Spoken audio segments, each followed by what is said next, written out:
Hi everybody, good evening. Am I audible and visible? Hi Vamsi Krishna, if I'm audible and visible, can I get a thumbs up please on the live chat? Yes. So welcome to this session on your ultimate study plan and about proven habits for NEET PG preparation, right? So I know you have all been getting to know about hard work and smart work, which is always uttered by achievers. And you must be wondering, what do these two terms relate to when it comes to practical or day-to-day NEET PG preparation phase, right? So this session is all about getting you to know a clear, actionable and motivating roadmap, so that if you stay with me for the next 30 minutes, even less than 30 minutes, 20 to 25 minutes, at the end of the session, you will have an idea on how to enter into an examination hall as a person who is quite confident and who is prepared, right? This is our aim. You have to enter into an examination hall as a student who is confident and well prepared. Now, I'm assuming that all of you are preparing for the upcoming NEET PG 2026 exam, which is expected to be in the first or the second week of August, right? August 2026, which means you have almost 11 months from today, right? Assuming that you're going to start your preparation only in the month of October, totally you will have 11 months. And having such a long period, I would say, is a double-edged sword. Of course, the obvious advantage is you have enough time for you to prepare for this examination, right? At the same time, there is also a disadvantage. I won't call it as a disadvantage, there is a challenge. And the challenge is to be consistent, right? Being consistent for 11 whole months is not simple. And you have to be consistent, and at the same time, you should also not get burnt out. Okay, so how can you stay consistent and how can you avoid this burnout?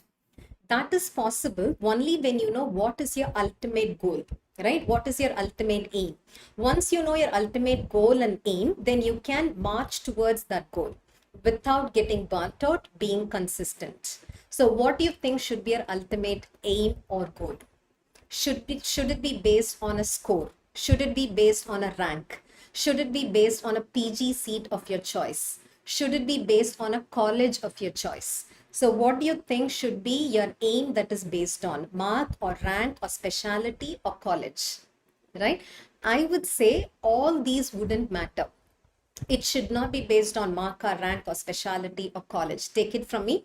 10 to 15 years down the lane, the college in which you study your post-graduation will not matter. Okay. As a matter of fact, even the specialty that you choose will not matter, because not everybody should get into radio diagnosis to be successful in life. Do you all agree with me on that? I don't have anything against radio diagnosis personally. I'm just choosing radio diagnosis as an example because that is a sought after course. But not everybody should get into radio diagnosis to be successful in life. Not everybody should get into dermatology to have a work-life balance. Okay, so it is all based on the passion with which you pursue the course that you take. It is all based on the passion with which you work in the field that you have chosen for yourself. So what should be your ultimate goal? Your ultimate goal should be to become a successful clinician, right? When I say successful clinician, preparing for FMG would be the same.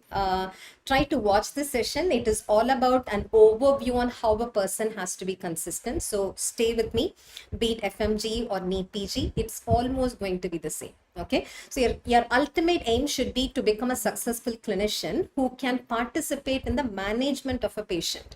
You should be able to contribute to the management of a patient. And when will that be possible? If you know all 19 subjects conceptually, irrespective of the field that you choose, you will be able to contribute to the management of any patient, right? That is the assurance that I can give you. Okay, so once you fix that goal for yourself, once you know your aim is to learn all 19 subjects conceptually, everything else will fall in place. You will get a good rank, you will get a good mark, you will get the specialty of your choice in the college that you want. provided you understand what are the proven habits, right? So what are the habits that have been always proven for us success? Okay, so let me tell you what are the proven habits for all of you. The first one is to be disciplined. Okay, so this I always say. NEET PG, Amal Adityan, I said it is expected to be in the first or the second week of August. Okay, so the first habit is to be disciplined. Let me tell you this, let me break this shell for you. Talent is overrated. Do you understand this? Being born with the talent is something which is overrated. Discipline is something which will get you the success that you want. Okay, because NEET PG preparation is not 1 week of hyper preparation. It is about being consistent for 11 long months, showing up every day. Okay, so point number one is to be disciplined. Understood that I have to be disciplined, but what does it translate in a day-to-day life? It is all about having a schedule for yourself. Do you understand this? It's all about having a schedule for yourself. When I say schedule, you should have a daily schedule and you should have an overall schedule. And you'll have to stick to that schedule. Okay, so what is a day schedule? Day schedule is all about what are you going to do the time you wake up until the time you go to bed. And overall schedule is about how are you going to use these 11 months effectively and optimally. Okay, and anybody can have a schedule, but sticking to the schedule is a game changer. Okay, so I want all of you to understand that sticking to the schedule is something which I have seen to be consistent among all achievers, among all those who have been super successful. Okay, so this is about having a day schedule and sticking to the schedule. Okay, and if you ask me, yes, I'm going to stick to a schedule, but how do I have every hour of the day programmed? What should I focus more on? Should I watch more video lectures? Should I work out MCQs? Because what I've seen is all NEET PG aspirants, they're always in the seek for a knowledge, right? So they always try to attend all these video lecture classes, or they try to attend an offline lecture class. They try to assimilate as much information as possible. But what is more important is practicing MCQs. You should have a daily dose of MCQ because of two reasons. Okay, the first reason is when you work out an MCQ, that is going to act as a mechanism of active recall. It is not sufficient if you just listen to somebody telling you a fact or a concept. You should try to actively recall. Only then the synapse in the hippocampus gets repeatedly stimulated, and on the day of the exam you will be able to recall a fact or a concept. So it acts as a mechanism for active recall. That is one advantage of you practicing MCQ every day. The other advantage of practicing an MCQ is answering an MCQ is a skill, right? Which you can acquire purely by practice. Okay, just because you know a fact or a concept, it does not mean you will be able to answer an MCQ based on that topic. Okay, many a times you will have to understand the type of mistake that you commit, right? The type of understanding that you have in a subject, and that you will get to know only when you practice an MCQ. Okay, so MCQ practice on a daily basis is something which is essential, which is a proven habit among all successful NEET PG aspirants. Okay, and apart from this, it's all about smart work. When I talk about smart work, you should know what are the high yield topics in all 19 subjects. It is not practically possible for anybody on this earth to finish all 19 subjects. Let's be very practical about it, right? Not anyone, right? Not even a single person will be able to finish all 19 subjects in a comprehensive manner. So it is all about knowing the high yield topic, knowing all high yield topics in all 19 subjects and focusing only on that. Please remember the 80:20 rule. What is 80:20 rule? 80% of MCQs are asked on 20% of the topics in all 19 subjects, right? So remember the 80:20 rule. You should find out what is that 20% topic for all 19 subjects. And I can hear you all asking me, how do I know those high yield topics, right? To know those high yield topics, it's not enough if you just watch video lectures, you will have to write grant tests, right? You will have to write grant tests in a periodic manner, and you will have to review those grant tests religiously. Okay, so when I say write grant test, you will have to know the do's and don'ts of writing a grant test. But before I start telling you about that, when is the right time for you to start writing a grant test? Is it after finishing all 19 subjects? Is it after you finish major subjects? Or is it after you have a preliminary understanding of all 19 subjects? What do you think is the right time to start writing a grant test? Let me give you an answer for this. The day one of your preparation is the day when you write a grant test.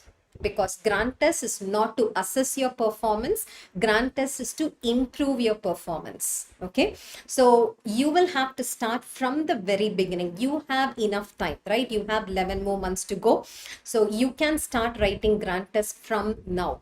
Okay, now what are the do's and don'ts as far as writing a grant test? I'm going to tell you how to write a schedule, how to make a schedule. Everything is there in the session. Just stay with me for 20 more minutes. Yeah. Yes. So what are the do's and don'ts for writing a grant test? The first question that should come into your mind is, what should be the frequency? Should I write one grant test every month? Should I write one grant test every 3 months? How does it work? Right? So frequency, the first 8 months, okay, I would say for the first 8 months, write one grant test every 20 days. And for the remaining 3 months, you can write one grant test every 10 days. If you stick to this frequency, totally you will be done with 18 papers. Do you understand this? Totally 18 grant tests you would have done. And which paper are you going to write as a grant test? You're going to write as a grant test previous year question papers. Do you all understand this? So you should take a resolution today that during this period of 11 months, you're going to finish writing all previous 4-year NEET PG, previous 4-year INI-CET, previous 3-year FMGE papers as grant tests over a period of 11 months, which will be 18 grant tests. Okay, so this way you will be in touch with all previous year questions, you will be in touch with all previous year topics. So that is about the frequency. Now the next question, which part of the day should I be writing a grant test? Do you all have an answer for this? Anybody? Anybody? Yeah, I know my looks have changed, but which part of the day will you choose for writing a grant test? I know many of you would say the exact time when I write my exam is the time when I'm going to write my grant test as well. I would say choose the least productive day of the day for writing a grant test. Do you understand this? Choose the least productive part of the day for writing a grant test. And I would say that is between 2 and 5:30 p.m. The postprandial session, right? So the postprandial session between 2 and 5:30 p.m. is when you feel sleepy. That is when you're least productive. Put your brain to maximum use at that point. The adrenaline drive that you face when you write your grant test will keep yourself awake, so that those 3.5 hours is also maximally utilized. Okay, so choose that as the time of the day. Now the third question. Okay, I'm writing one test every 20 days. What will I do during the 20 days in between? Even on the 20 days in between, you're going to segregate those 200 MCQs as 10 MCQs every day. Do you understand this? Just divide 10 MCQs every day for the 20 days in between. Use the same time period between 2 and 5:30 p.m. You're going to review those 10 MCQs. When I say review those 10 MCQs, it is not like you're going to review it as MCQs. You're going to review it as topics. Okay, for example, if you see a question on glycogen storage disorder, it is not enough if you know the right answer for that MCQ. You should know in and out about glycogen storage disorders. What are the 8 types? What is the name? Which enzyme defect? What are the clinical features? What is the mental algorithm that I'll have to make a diagnosis given a set of clinical and biochemical features? To that extent, to that depth, approach every MCQ as a topic, and that will definitely take 3.5 hours of your every day. Okay, so every day 3.5 hours you're going to spend for grant test related activities. Okay, now how are you going to write a grant test, right? So what I've seen among students generally is students think, okay, I'm writing this grant test only to understand what are the high yield topics. I know I have not prepared for anesthesia yet. So if I see an MCQ on anesthesia, I'm not even going to try. Let me try my luck. Let me do something. So long I've been marking only B for this MCQ, let me mark C. Right? That is not how you write a grant test. If you're writing a grant test for 3.5 hours, the entire period of 3.5 hours, you have to be mindful. You will have to put your mind into it, even if it's a topic that you have never read about. Okay? Do an educated guess. Try to exclude choices. You should know this is how I will answer on the day of my final examination, because this is the maximum effort that I can put into it. Okay, so that way you will understand what kind of mistakes you would commit when you are maximally invested in something. Okay, so those 3.5 hours, you're going to be mindful, you're going to be attending all 200 MCQs. Okay, don't just be playful, mark some BC, mark some AD, and then you're going to review the paper, right? That is not how you write a grant test. It has to be treated as a final exam. Those 3.5 hours, you're going to retrieve every information that you have. You're going to put your mind into it. You're going to answer those MCQs. Okay, so how does it help? It helps in multiple ways.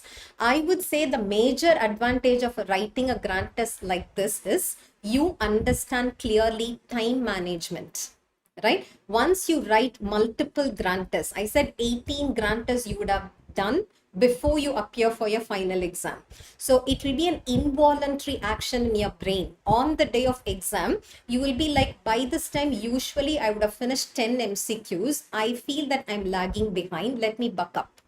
Right? Or you would feel like by this time I would have finished only 20 MCQs. Now I've reached 30. Let me spend some time and go and mark those whatever MCQ that I mark for review. Let me spend some time on it. Let me put my mind into it. Let me try to answer those MCQs. So that should happen in an involuntary manner. You should know how your brain works. Please don't watch any YouTube video which says, you should finish the first 40 MCQs within this time. You should finish the first 20 MCQs within this time.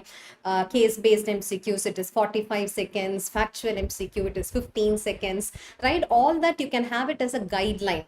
But everything should happen involuntarily on the day of exam. That happens when you write multiple grant tests. That's one advantage of writing it like this, okay? And another advantage of writing like this is, as I said, you will understand the pattern of mistakes you commit. Okay, so if I put my mind into it, I'm always skipping this except. I'm always skipping this none of the above, right? I'm always not focusing on this kind of choices. So let me not commit the same mistake on the day of exam, right? So that kind of understanding of yourself happens when you put your mind into it during the examination. That is on the grant test day. Okay, now what if you review all these 200 MCQs with 10 MCQs every day, right? When I say 10 MCQs every day, do not spend your time segregating those 10 MCQs as anatomy day 1, physiology day 2, biochemistry day 3, right? What are you going to do? Irrespective of the subject, question number 1 till question number 10, I'm going to finish on day 1, 11 to 20 day 2, which means throughout your preparation phase, you are in touch with all 19 subjects. Do you understand this? You're always stimulating that part of the neocortex that has stored information related to all 19 subjects throughout. In that case, it will not put you in a place wherein you might say, I learned anatomy early on during my preparation phase. It's almost 6 months since I prepared for anatomy. Now I don't remember anything in anatomy. Have you all faced that scenario? Yeah, that scenario should not be the case for NEET PG preparation. That is possible if you keep reviewing the grant test question paper on a regular basis with 10 topics every day. You're in touch with all 19 subjects. Okay, so follow this religiously. Rain or shine, you're going to do this. Okay, so if you follow this religiously, you will come back and thank me. You will tell me, yes, ma'am, this helped. Yes, I was able to answer all 19 subjects with equal confidence. Okay, so that is about Um, mm, okay. So that is about what to do in the 20 days in between. And the last do, right? The last do is to have an error log. Do you all understand this? It is to maintain an error log. So what do I mean by an error log? When you're reviewing the paper, you see that you've made a mistake on recombinant DNA technology, right? Instead of choosing it as mRNA, you chose it as cDNA. So now you understood why you made that mistake. Now take a note of it, right? For this MCQ, this is the answer, but I made this mistake. Okay, so that is called as error log. And this error log will help you in revising during the last 10 days, right? So 10 days before examination, you're not going to start anything new. The last 10 days is purely for revision. And in 10 days, will you be able to finish all 19 subjects? Yes, you can finish, provided you know what you have to revise, right? You will know what you have to revise based on the error log that you maintain. So these are the four. Is it still possible to get a good rank while doing internship? Yes, Jashwant. I am a person who strongly believes that everything is possible, right? Provided you are focused on what you want, right? Provided you know you will put your maximum efforts into it, provided you are disciplined, right? You should have a schedule, you stick to that schedule, anything is possible. Okay, so for those of you who are watching this session, let me give you an assurance. Okay, how you studied during your undergraduation days, okay, is not going to impact the rank or the mark that you get in NEET PG examination. Are you clear? You might have been a poor student during undergraduation days. Still, I want to get a single digit rank in NEET PG. Will I be able to get it? Yes, you will be able to get it, provided you put in your mind in this 11 months. Okay, so remove all barriers in your mind. Okay, remove all challenges that you think you have in your mind. Any challenge can be overcome by anyone, provided you are internally motivated. Do you all understand this? So that is my assurance to all of you. Got it? Yes. Jashwant, please remain motivated. S80-20 rule is applicable for INI-CET also. If you ask me what is the difference between INI-CET and NEET PG, in NEET PG, one MCQ, one choice, right? Whereas in INI-CET, every choice is like one MCQ. Do you understand this? Every choice will sound like an MCQ. For example, they would say in advanced liver disease. Okay, one choice would say ammonia is elevated. Another choice would say low level of alpha ketoglutarate. Third choice would say something which is very, very related to the right answer. So every MCQ, every choice will look like an MCQ. So you have to have a very clear understanding of all the topics. Otherwise, the topic coverage for NEET PG and the topic coverage for INI-CET, not much of difference. Do you all understand this? Yes. I am going to give you a plan for a day also.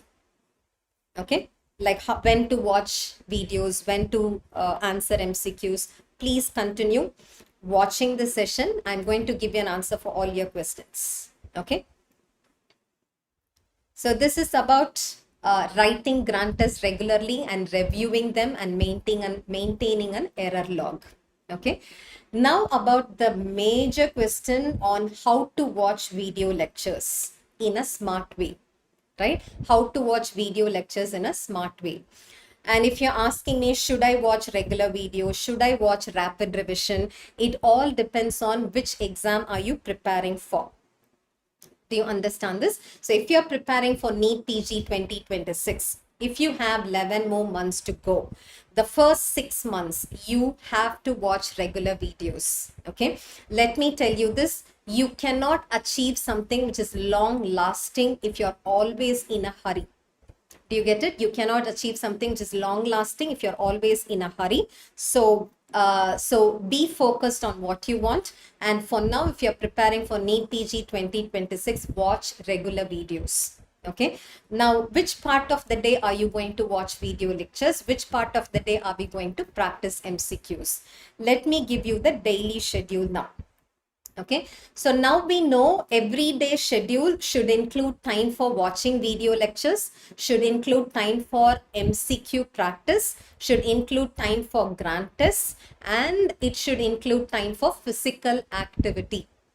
Yes, you're all hearing it right. There should be a time that is allotted for physical activity.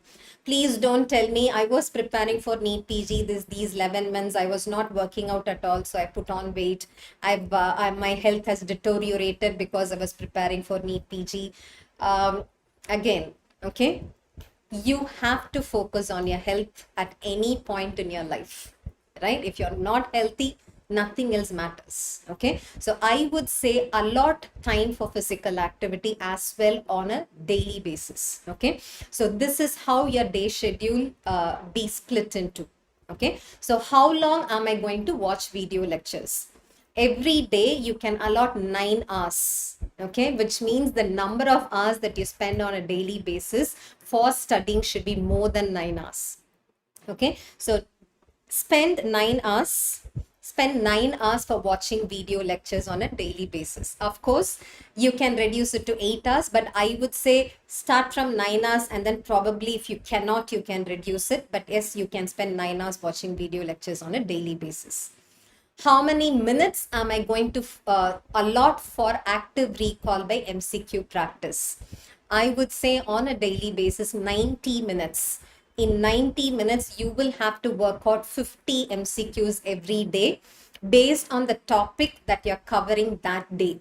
Okay, so I'm going to give you an overall schedule wherein I tell you how long are you going to use for anatomy, how long for physiology, how long for biochemistry. So based on that schedule, that day you will be learning anatomy, right? If you're learning anatomy, probably if you're learning upper limb, or you're learning lower limb. So based on upper limb or lower limb, 50 MCQs you will have to practice every day. For that, the time that I'm giving you is 90 minutes. Okay. And then as I told you, every day grant test related activities, the time that you have to spend is 3.5 hours. And these 3.5 hours, please don't think it's a waste of time. Okay. This is the maximum or high yielding 3.5 hours that I would say, because you're working only on high yield topics, you're working on only previous year topics, and every year minimum 80% repeat is always expected. When I say repeat, it is not the repeat MCQ, it is a repeat topic. Okay, so this is a high yielding 3.5 hours, and this 3.5 hours you are going to spend during the least productive part of the day, which you would have slept, or which should have chatted with some friends, or you went out, right? Instead of that, we are going to spend it for grant test related activities. And physical activity, 1 hour. Okay. Rapid revision 6, and that mucopolysaccharides, amino acids. You can watch all this in the regular video. Hunters, hurlers is all available, right? I've ordered Q&E notes, but how to get aligned it with rapid revision, as it is Q&A format, which does not match with the video. Q&E notes is completely based on the video lectures of rapid revision, right? So they have not created something new. It is based on the rapid revision videos. So it is aligned SSK.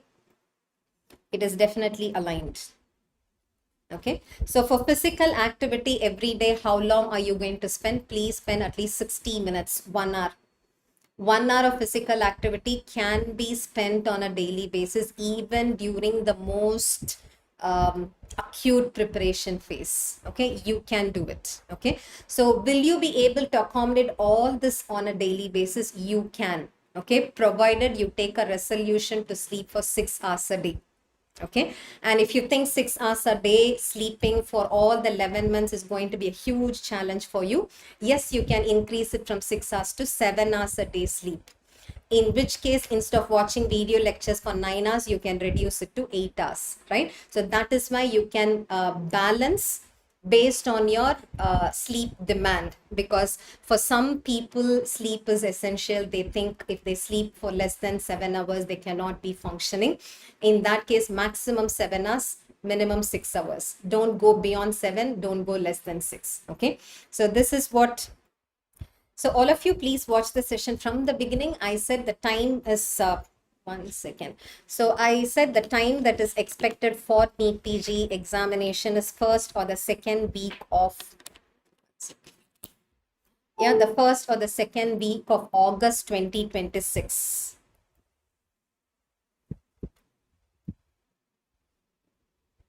Okay. So this is about a day schedule. Now look at this. Assuming that you are an early person, okay, you wake up early. You can be a night person. I'm not saying a night person will not perform well. If you're a night person, you can start your day by 8 a.m. Okay, but you'll have to finish your day only by 2 a.m. Right? So because as I told you, the total number of hours that you're spending in sleeping is only 6 hours. So I'm assuming that you're a day person. If you're a day person, you're starting a day at 5 a.m. 5 a.m. to 8 a.m. you're done with the first phase of core concept learning. When I say core concept learning, you're watching video lecture, you're understanding the concept, you're looking at the PrepLadder notes, and then you're getting the spaced repetition is happening. You're watching the video, you're reading the notes. Okay, so that is what I mean by core concept learning. The first phase is for 3 hours between 5 a.m. and 8 a.m. The second phase of core concept learning is between 9 a.m. and 12 noon. So between 8 and 9, you're finishing a breakfast, you're finishing getting ready, you're having a short walk if you want to. And I would say you should. Okay. And then once you're done with these two phases, spend 1 hour for practicing MCQs, which will be an active recall phase. And here I would want you to work out at least 30 MCQs. Okay, so 30 MCQs in 60 minutes is more than enough for you to actively recall and memorize all those facts and concepts. And then 1 hour to sleep. And as I told you, between 2 and 5:30 p.m. we are doing grant test related activities. And then I've given you half an hour for snack time. Okay. Then the next phase of core concept learning. So I have just split it as short walk, right? You can do it as a short walk, or you can use time for strengthening exercises. You can do it as a HIIT. So whatever way, whichever way you want, please keep yourself physically active. Have you all seen that only when you're physically active, your oxygen saturation is good? Only when your oxygen saturation is good, your brain is active. Okay, so if you want everything that you learn to be stored in your neocortex, please work out every day. Okay, and then another phase of core concept learning between 9 and 10. And beyond 10, what are you going to do? The next phase of active recall, when you're working out MCQs based on the topics that you learned by watching video lectures and by looking at the notes. Okay, and at this point, I also want you to quickly revise the error log that you have made for that day. Remember, I said when you're doing grant test related activities, you maintain an error log. You look at the error log. Okay, this was the question. This is what I thought is the right answer, but this is where I committed a mistake. This is the exact right answer. Okay, so you keep revising that between 10 and 11. Okay, so that this kind of day schedule you should have for yourself. This is not a hard and fast rule that you should stick to the exact timing. Depending upon what kind of a person, you can shift it. But the only thing that I want you to not shift is between 2 and 5:30 p.m. writing grant test and doing grant test related activities. That will have to be fixed. Okay, so otherwise you can mix and match. Okay, so this is about your day schedule. Now coming on to the next part. Okay, so if this is the day schedule, what should be my overall schedule, right? That we should know.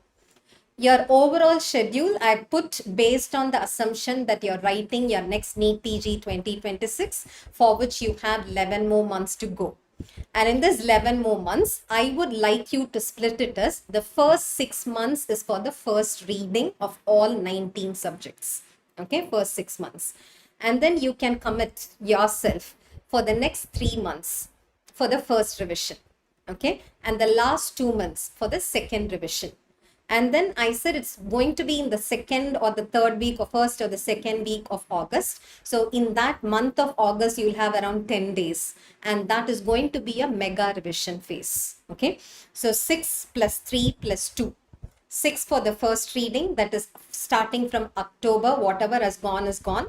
Okay, let's start from October 2025 till March 2026 is the first reading phase, wherein you're reading all 19 subjects conceptually with active recall, working out MCQs during grant test, doing grant test related activities. From April to June, the 3 months, you're doing your first revision of all 19 subjects. July and August, second revision. The last 10 days will be a mega revision, which is done using your error log book and the 20th notebook that you're prepared, wherein as and when you learn something, a fact, okay, you're learning every time you're learning, chromosomal aberrations, right? So chromosome 15, what aberration, chromosome 21, what aberration. So this 20th notebook should have few pages on chromosomal aberrations, few pages on inheritance pattern of disorders, few pages on HLA susceptibility, right? Few pages on differences between, few pages on comparison. So you should design your 20th notebook in such a way that the last 10 days you will use that 20th notebook to revise the entire 10 months of hard work, entire 11 months of hard work. Okay, so this is how I would say you will have to prepare. No, it is not confirmed. Nobody can confirm it. It is not officially released. I'm saying it is August 1st or 2nd or the 3rd week. Okay. So first reading schedule. What are you going to do in the first 6 months? How are you going to split those approximately 24 weeks for all 19 subjects, right? So those 24 weeks, I would say 4 weeks for medicine, right? 3 weeks each for surgery and OG. Okay, 4 weeks for medicine, 3 weeks each for surgery and OG. And then we have big subjects, right? The next level big subjects like anatomy, pathology, pharmacology, SPM, right? So we have anatomy, pathology, pharmacology, SPM. And for these, you can allot 2 weeks. Okay. And then we have the next level subjects like physiology, biochemistry, microbiology. For this 1 week each. And in the remaining, you're going to use for all minor subjects, right? So this is what I would do. But you can modify it according to how you learned all these 19 subjects in your undergraduation days. In your undergraduation days, if you think you're very strong in pathology, right? Instead of having 15 days for pathology, you can reduce it to 10 days for pathology. And the remaining 5 days you can use for OG, or you can use for ENT, you can use for ophthalm. So I would say you will have to have your own schedule, but the major picture is like this. The major picture would be for you to use 4 weeks for medicine, 3 weeks for surgery and OG, 2 weeks for the next level higher subjects like anatomy, microbiology, anatomy, pathology, pharmacology, SPM. And then for physiology, biochemistry and microbiology 1 week. The remaining weeks you can split for all other minor subjects. Okay. So now, which subject do I start with? Do you all, I'm watching biochem videos and GT review revision. Can I solve only biochemistry? No. No, Sairam. That's why I said, irrespective of the subject that you're learning during the day, you will have to be in touch with all 19 subjects throughout.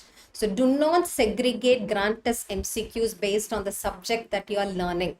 Okay, this is the period that you'll have to put yourself into maximum stress. Okay, so 10 MCQs, all 10 MCQs may be from 10 different subjects. That doesn't matter, right? You have all the notes with you. If you see an MCQ on anesthesia, please take the topic, read about that topic from anesthesia. There is an MCQ on ortho. Take the topic, read about that from ortho. So the main purpose here is to be in touch with all subjects throughout. So do not segregate based on subject. Do you get it? Good. So I would say, so if you're asking me in which sequence should I learn? Should I start from major subject? I know maximum number of MCQs come from medicine. So should I start with medicine? Or I know biochemistry is volatile. So should I keep biochemistry at last? Should I keep microbiology last, right? So please don't interchange, okay? There is a reason why you're taught anatomy, physiology, and biochemistry in your first year. Why are you taught these three subjects in your first year? Because only when you have an understanding of anatomy, physiology, biochemistry, you will understand pathology, microbiology, and pharmacology. Do you all understand this? Not understanding these preclinical and paraclinical subjects, if you're trying to reach medicine, then every topic will be like starting from the scratch, right? Why do you want to put yourself into that stress? Learn it in a particular sequence, okay? So follow the same sequence in which Indian medical curriculum has asked you to study the subject. I would say it's a best sequence, okay? So the first month, October, we have 4 weeks. Those 4 weeks, you should try to finish all basic subjects, basic sciences. I do not accept the fact that these are basic sciences or these are preclinical subjects. But for you to understand anatomy, physiology, biochemistry in the first month, okay? In the next month, you can try to finish pathology and you can have 2 weeks of pharmacology. Okay, so four weeks, 2 weeks each, I said. Pathology and pharmacology can be completed in the next month. And then you're going to start microbiology. Once you're done with microbiology, you can finish SPM. Okay, and after you finish SPM, start with medicine. Once you're done with pre and paraclinical sciences, with more confidence, if you start learning medicine, it'll be good, right? For example, all of a sudden in medicine, they would say that in hyperammonemia, right? In hyperammonemia due to urea cycle disorder, you can start IV sodium benzoate. This is a statement that you will read in medicine. If you have not learned biochemistry, you will not understand why you should give sodium benzoate in hyperammonemia. If you don't understand why, if you are just memorizing it, you will forget it on the day of examination. How many ever mnemonics that you use, how many ever shortcuts that you use, you will not remember it if you don't understand why. Okay, so let me tell all of you here, please take a resolution from today to ask yourself why. Whenever you're told a fact or a concept, understand the reason, seek, understand the reason and learn. In that case, you will be a successful clinician. Okay, and for that, please follow the sequence in which you are being taught all subjects. Okay, so you have started medicine in the month of December, and then the next month, January, is for you to finish medicine and to start surgery. Okay, and then OG. You finish surgery and finish OG in the month of February. And March, you're going to start with all short subjects. Yes, it looks quite cramped. But as I said, depending upon how you're prepared during your undergraduation days, right? So if you have learned, say, anatomy well during your undergraduation days, use only 10 days for anatomy. The remaining days you can split for these minor subjects. But your ultimate aim should be to finish by the end of March all 19 subjects, the first reading.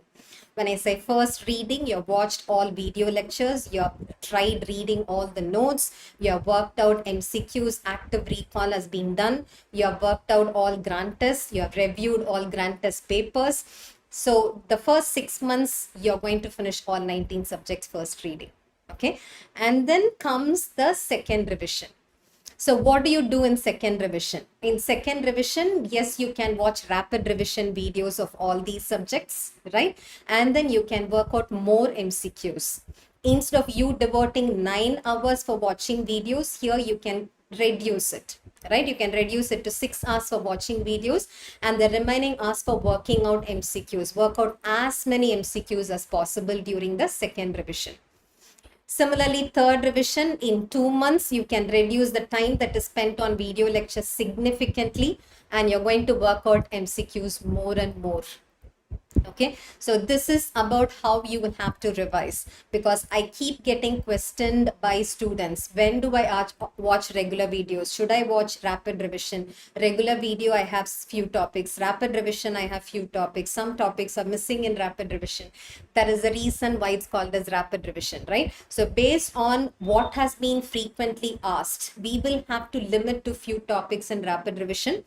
So those topics you should have read in regular videos, you would have written grant tests, you would have reviewed it, so that you cover all topics, right? So that doesn't mean I'm telling you that you will know all 200 MCQs in your exam. In any exam, at least like 2 to 3% of MCQs will be something which nobody has even anticipated. Right? If you don't answer those 2 to 3% MCQs, your rank will not get affected. Okay, but if you're not able to answer an MCQ based on a topic which has been frequently asked or which has been previously asked, then your rank definitely gets affected, right? That is why you should know what to focus on, where to put your energy, where to put your weight behind. Do you understand this? So this is about your schedule. Now, the summary of the plan is, you have to understand that your primary aim during this 11 months, okay? So please consider this 11 months as a golden period in your life that has been given to you specially to comprehend what you have learned during your undergraduation days, right? During your undergraduation days, you learned all 19 subjects in bits and pieces.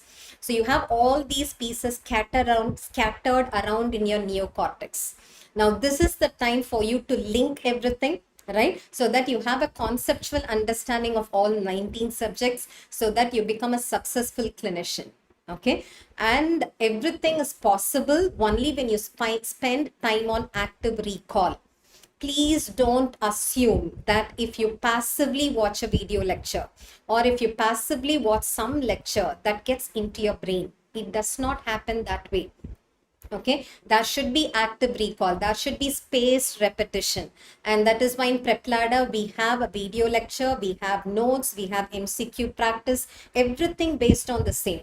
Okay, always remember 80-20 rule. Okay, so do not always want to cover everything in all 19 subjects. In that case, you will not be able to finish all 19 subjects. Okay, so you should know what is the 20% topics in all 19 subjects, and you should have covered those 20% topics, in which case you will get a good rank and you will get a good mark. Okay, and it's all about staying disciplined. Okay, so don't think I'm not born with a good memory power and that is killing me now. Okay, so memory is something which can be developed. Okay, it is just about repetition, and for you to repeat it, you have to stay disciplined. And please remember, you should focus on what you want, right? You should understand what is the course that you want. Spend 1 to 2 hours now. Okay, after this session, you don't have to go and start watching something. Okay, spend 1 to 2 hours today and try to find out what brings happiness to you, which field brings happiness to you, right? What is your skill set? Based on your skill set, which course will be suitable for you? Okay, so don't choose a course just because somebody says this is sought after course, just because a high achiever takes that course. You should know what you like, you should know what will be suitable for your skill set. Based on that, understand what is the seats that you want. Okay, and have 5 choices. Okay, when you have 5 choices, choice number 1 should be something which everybody else wants, you also want it. Okay, so getting that seat is a huge challenge, but you're ready for that challenge. You're going to put your energy and mind into it. You are ready for that challenge, but you are not very sure about getting it. Okay, but the last choice, the 5th choice of yours, should be something which nobody else wants, but you think you will be successful in that field. Okay, which means that seat is assured for you. Once you know that a seat is assured for you, anxiety is removed from your mind. Okay, so anxiety reduces productivity. When will you be anxious? You will be anxious when you're fixated on something which has so many challenges, right? So remove off that anxiety. You know you're going to be successful in life. You know you're already a doctor. all that you want to do is add a creamy layer on top of it, and that can happen quickly. So give that reassurance to yourself, remove of anxiety, and increase your productivity. Learn every subject with a passion, and you will be successful. Okay, so that is all I have from my side. I hope this session helped. My best wishes to all of you. Already finished basic subjects, now doing PYQs. Good, Kali Charan. Keep it up, keep up this momentum, right? So when you start with a particular momentum. Ensure that this momentum stays with you till the end, and that is going to bring success to you. Okay, and always stay positive. Okay, don't get demotivated by anything or anybody. Okay, just keep in mind what I told you. You will be able to achieve anything that you want if you put your mind into it and you're ready to do it. Okay, so my best wishes to all of you. Yeah, thank you.